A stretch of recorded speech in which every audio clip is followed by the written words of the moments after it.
ముంబైలోని ఆ రాత్రి ఒకవైపు కోల్కతా నైట్ రైడర్స్ గెలుపు సంబరాలు, మరోవైపు బాలీవుడ్ కింగ్ ఖాన్ షారూక్ ఖాన్ జీవితంలో అతి పెద్ద వివాదం.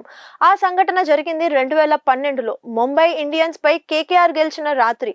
మ్యాచ్ అయిపోయాక కింగ్ ఖాన్ తన పిల్లలతో మిత్రులతో కలిసి స్టేడియంలో ఉన్నారు. అక్కడ ఉన్న ఎంసీఏ సెక్యూరిటీ గార్డ్ వారిని అడ్డుకున్నారు. మీరు మీ పిల్లలు పిచ్ లోకి వెళ్లడానికి వీల్లేదు అని చెప్పడంతో షారూక్ ఆగ్రహం తట్టుకోలేకపోయారు. షారూక్ వెంటనే సెక్యూరిటీ గార్డుతో గొడవకు దిగారు.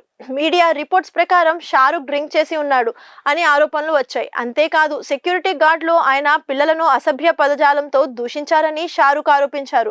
ఈ గొడవ పెద్దది కావడంతో ఎంసీఏ ప్రెసిడెంట్ ఆయనపై 5 ఏళ్ల పాటు వాఖండే స్టేడియం ప్రవేశంపై నిషేధం విధించారు. 5 ఏళ్ల తరువాత 2017లో ఆ నిషేధాన్ని ఎత్తివేశారు. కానీ ఆ రోజు షారూక్ కోపం వెనుక కారణం తన పిల్లలను దూషించడం మాత్రమే అని అభిమానులు ఇప్పటికీ బలంగా నమ్ముతారు. ఈ విషయంలో మీ అభిప్రాయం ఏంటి? కింగ్ ఖాన్ చేసింది కరెక్టేనా కాదా? తప్పకుండా కామెంట్ చేయండి.